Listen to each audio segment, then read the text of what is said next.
berhati-hati dalam melangkah di kehidupan kita sehari-hari.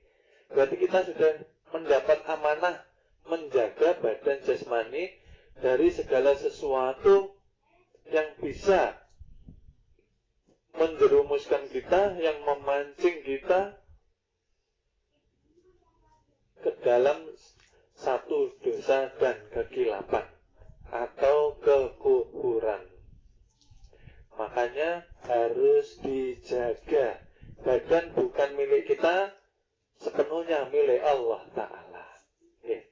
Barang siapa yang mengaku mempunyai diri, hati-hati. Itu nanti itu yang disunting, yang ditandai, disunting bahasa Banjar, yang ditandai. Mana yang diakui, yang mana? Itu nanti yang dibakar di api neraka. Kenapa dibakar, disucikan? Ini kita ditantang untuk mengendalikan nafsu yang selama ini kita ikuti, mampu atau tidak, bisa atau tidak kita. Dan disinilah yang dikatakan jihad fisabilillah,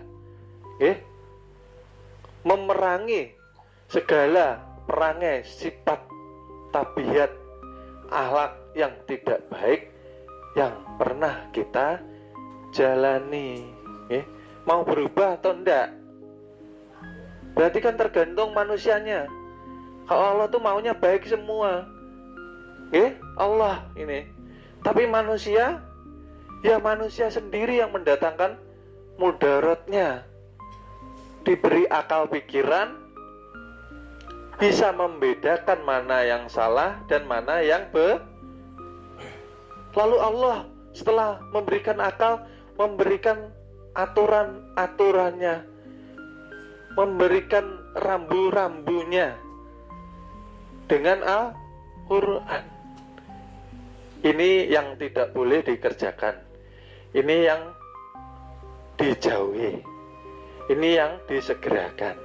Di Al-Quran semua diterangkan, lalu diperkuat lagi dengan diturunkannya kekasihnya, junjungan Nabi besar, Nabi mulia, Nabi Muhammad Sallallahu Alaihi Wasallam. Kalau kamu masih susah lagi dengan Al-Quran, tak turunkan kekasihku. Kamu contoh sifatnya, kamu contoh akhlaknya, kamu contoh cara beribadahnya. Masih tidak mau mencontoh. Berarti yang memilih jalan kegelapan, yang memilih jalan kerusakan, yang memilih jalan dosa, manusia itu sendiri. Makanya Allah sering mengingatkan manusia, nikmat mana yang engkau mau ingkari ini. Allah sudah sungguh sangat sempurna memberikan tuntunan kepada manusia, tapi manusia tidak pernah mau berpikir, tafakur sejenak di dalam kesehariannya. Contoh sudah diturunkan, petunjuk sudah diturunkan, akal pikiran sudah disematkan, masih memilih jalan ke kiri, masih memilih jalan gelap, tidak mau bangkit. Kenapa? Karena hanya besar di niatnya saja. Saya pengen hijrah, diuji sedikit sama Allah, runtuh, tekadnya kecil. Niat besar sertai dengan tekad yang besar, maka akan berjalan apapun ujian dan cobaannya. Ya karena harus yakin, ini tadi yang awal. Iman yang pertama harus beriman kepada Allah. Badan jasmani Allah yang membentuk. Kenapa tidak percaya Allah yang melindungi? Kenapa manusia tidak percaya kepada Allah, Allah yang menjamin? Berarti ada yang salah. Salah imannya, salah penerapannya, salah dalam menjaga kehidupannya. Ya. Jangan hanya mengucap saya beriman, saya berislam, tapi runtuh di dalam keseharian. Runtuh apa? Akhlak, budi, pekerti, dan keyakinan. Ya. Allah, Rasulullah ini harus diutamakan. Udahlah, ya. Hidup ini tidak penting. Yang penting Allah, Rasulullah. Kenapa? Karena hidup dunia Allah yang bikin. Nah, kalau kita mengutamakan Allah dan Rasulullah, hidup ini terasa indah. Dimuliakan Allah di dunia sampai di akhirat. Mendapatkan syafaat dari Rasulullah di dunia sampai di akhirat. Mau disapati tidak mau mencontoh. Bagaimana ini? Beriman, akhlak lepas. Beriman, tidak percaya. Mau syafaat, tidak paham kesejatian daripada nur junjungan Nabi besar Nabi Muhammad SAW yang ada di dalam badan rohani kita masing-masing. Bagaimana mau kita berjalan meniti jalan ke akhirat kalau yang beriman ini sudah tidak tegak 100%. Saya beriman kepada Allah, tapi kenyataannya tidak beriman, masih tidak percaya kepada kebesaran Allah. Tidak perlu saya tunjukkan, dirasakan masing-masing murid. Harus diperbaiki keimanan itu. Makanya jadi manusia yang nurut sama Allah, teladani Rasulullah. Itu blueprint sudah. Kita tinggal mencontoh loh. Apa susahnya? Susahnya ya ini tadilah, tidak ada tekad. Belajar syariat setinggi langit. Fikih nahwu sorobnya hebat. Tauhidnya tidak dipelajari. Yang dikhawatirkan akhirnya jadi bumerang. Bukan ilmunya yang salah, tapi yang mempelajari ini akhirnya timbul rasa sombong, timbul rasa bisa, merasa pintar. Ini akibat daripada akidahnya tidak dipelajari. Sedikit saja kita mempunyai rasa pintar, lalu kita merendahkan orang yang di bawah kita pendidikannya, runtuh semua. Tidak ada gunanya belajar. Akhlak moralnya tidak terpakai. Makin tinggi belajar syariat, harus semakin tinggi akhlaknya dalam menghargai sesama manusia. Kenapa? Di dalam manusia siapa? Sifatnya Allah Ta'ala. Ada nur, pancaran daripada cahaya junjungan Nabi besar kita. Kenapa kita mau meremehkan orang? Kalau nggak suka sama orang, kembalikan kepada diri sendiri. Itu berarti cerminan untuk kita, cambuk untuk kita untuk memperbaiki diri. Maka Allah sudah mengatakan tidak akan datang segala sesuatu apapun kepada kita tanpa kehendak Allah. Semua diatur sudah sama Allah. Tidak ada yang kebetulan. Makanya belajar ilmu ma'rifat ini, kalau paham sedikit saja ilmu ini, selamat kita dunia akhirat. Kenapa? Pasti kita akan berhati-hati menjaga badan jasmani. Kalau orang sudah tahu sedikit saja ilmunya, dia lalai sedikit, langsung istighfar, langsung ingat lagi. sambil berjalan ya. Oh berarti kalau saya tidak sholat daim, berarti saya ini kayak bangkai, tidak ada gunanya. Bagaimana berguna?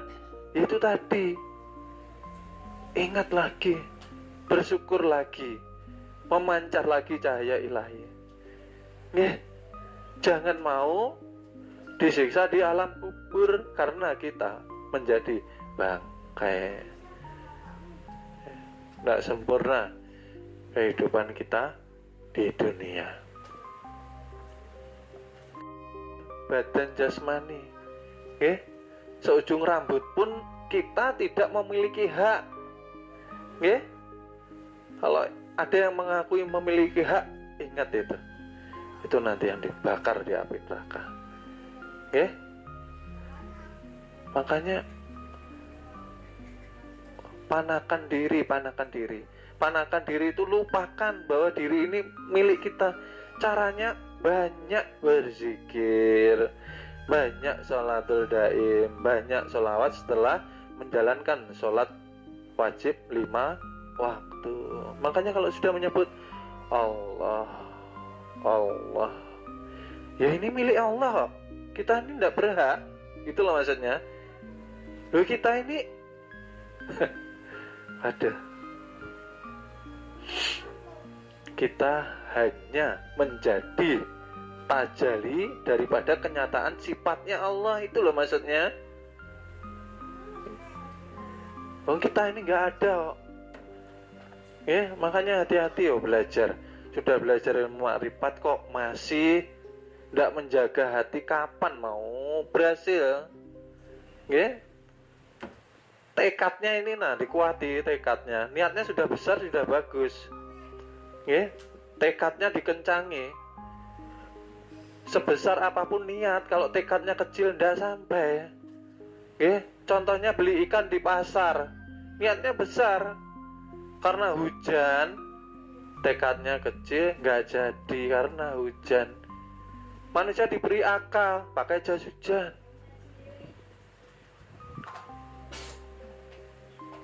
Bagaimana menempuh satu tujuan supaya berhasil? Tempuh segala cara.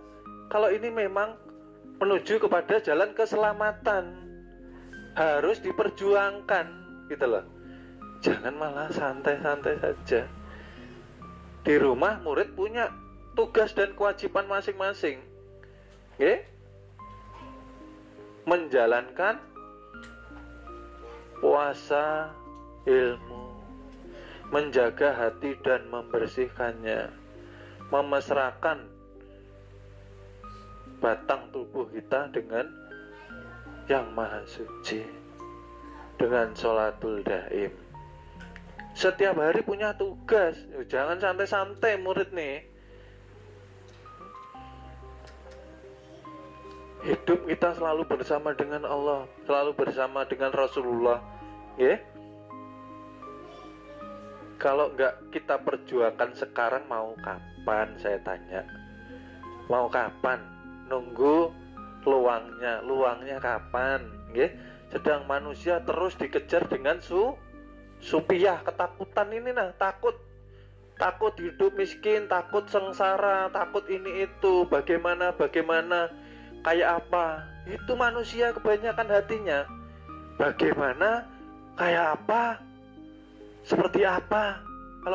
Kalau bagaimana, kalau seperti ini, jangan-jangan takutnya, ini hati dipenuhi dengan kegelisahan.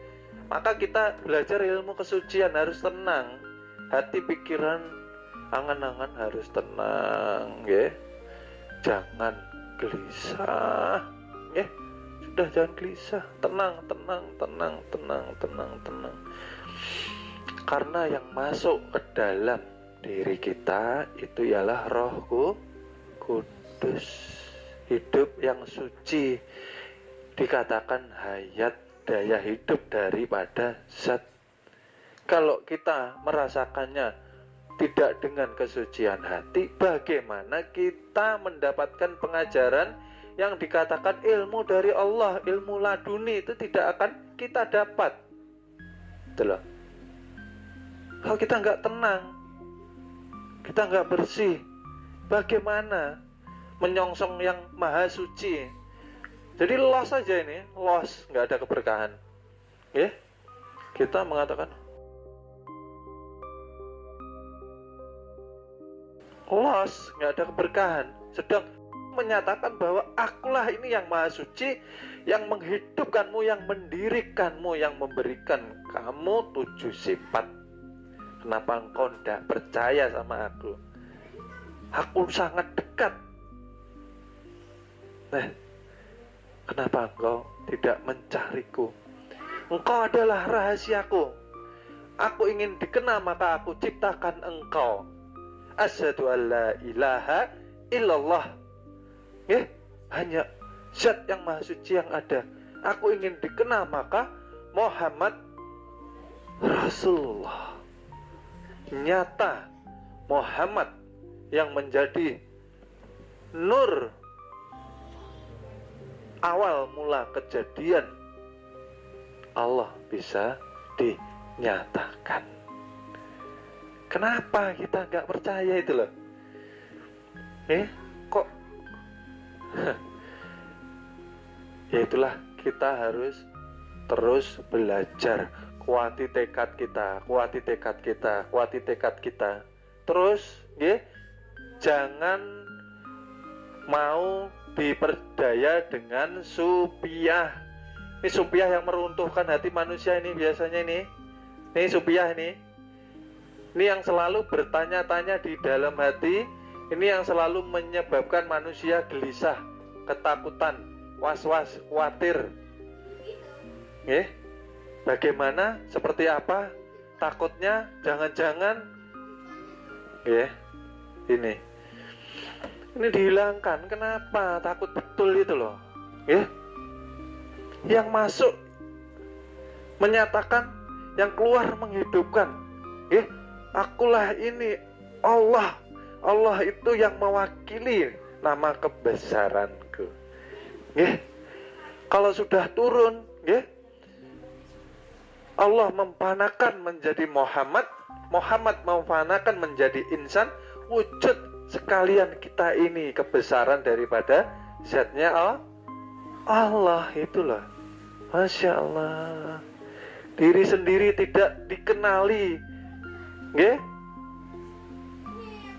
tidak kenal di dunia, apalagi di akhirat. Astagfirullahaladzim. Makanya hati-hati, belajar ilmu. Ini ilmu kesempurnaan hidup yang sampean pelajari ini. Dikatakan oleh Rama Sepuh, inilah sejatinya ilmu insan yang nyata. Zahir sifatnya Allah ada di dalam diri kita. Sampean itu yang percaya sama Allah. Kepercayaan sampean itu seberapa? Persennya seberapa sampean percaya sama Allah? Persennya seberapa sampean mengaku umatnya Rasul? Persen sampean itulah mempengaruhi kehidupan sampean itu nanti. Makanya tekad dikencangi. Kalau niat sudah baik, sudah besar, tekadnya yang dikencangi,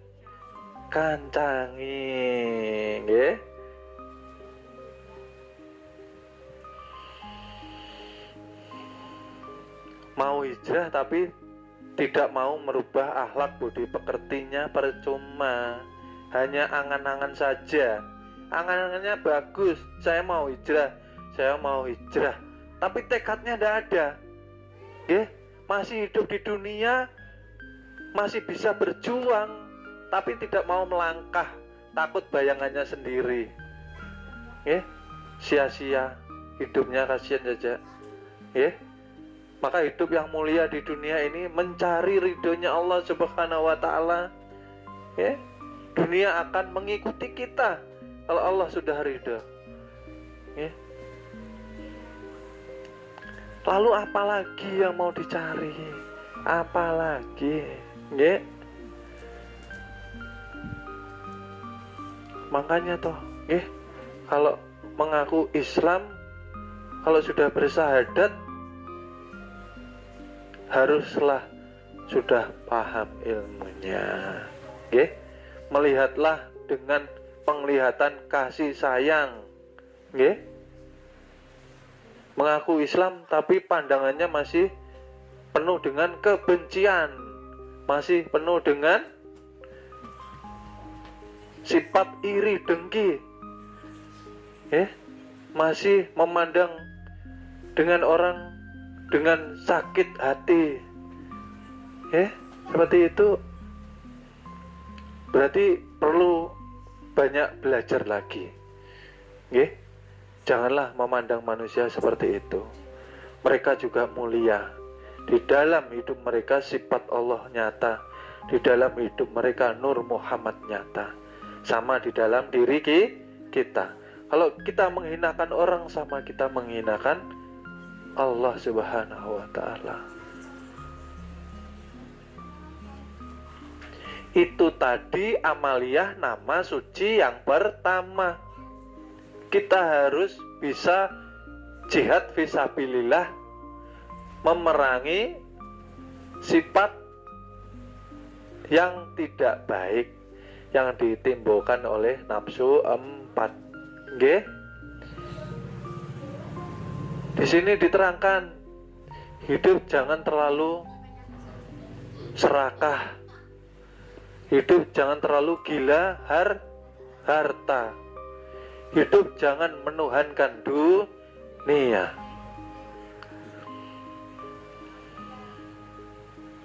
Manusia mau tidak percaya sama Allah, terserah saja.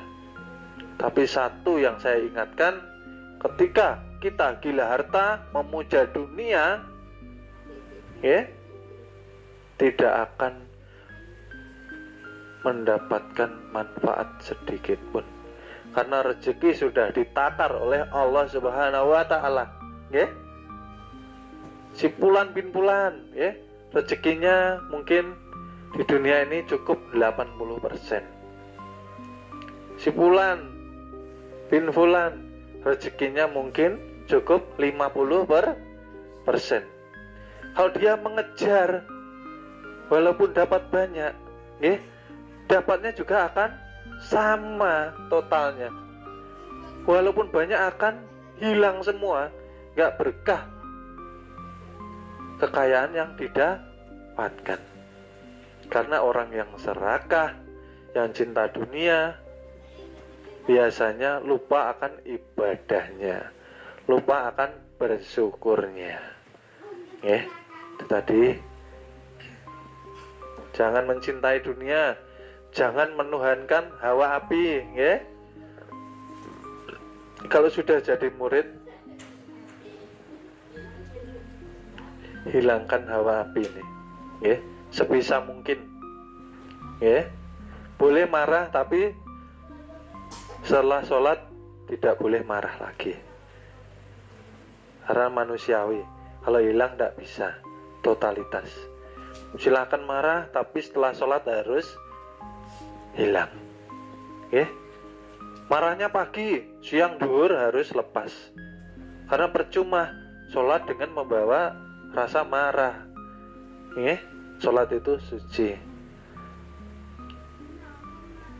Kalau marah sampai lebih daripada sehari, 2 hari, 3 hari, itu namanya dendam. Maka berlindunglah daripada setan-setan yang ada di dalam diri kita masing-masing. Auzubillahi minasyaitonir rajim. Setannya tidak di luar, setannya di dalam diri kita. Setannya mana? Sifat-sifat yang tidak baik di dalam nafsu 4 ini tadilah. Itu setannya. Setan di luar takut, yang di dalam tidak diwaspadai. Aneh. Asa Allah. Jadi murid harus tenang, santai, tenang. Hidup jangan gerusa-gerusu. Apa ya bahasa Indonesia? Hidup jangan tergesa-gesa. Hidup jangan ketakutan. Hidup jangan khawatir. sudah ilmunya sudah kepegang. Makanya kalau sholatul daim itu rasakan dengan kebersihan hati, maksudnya. Kalau jadi murid harus berani membersihkan hati.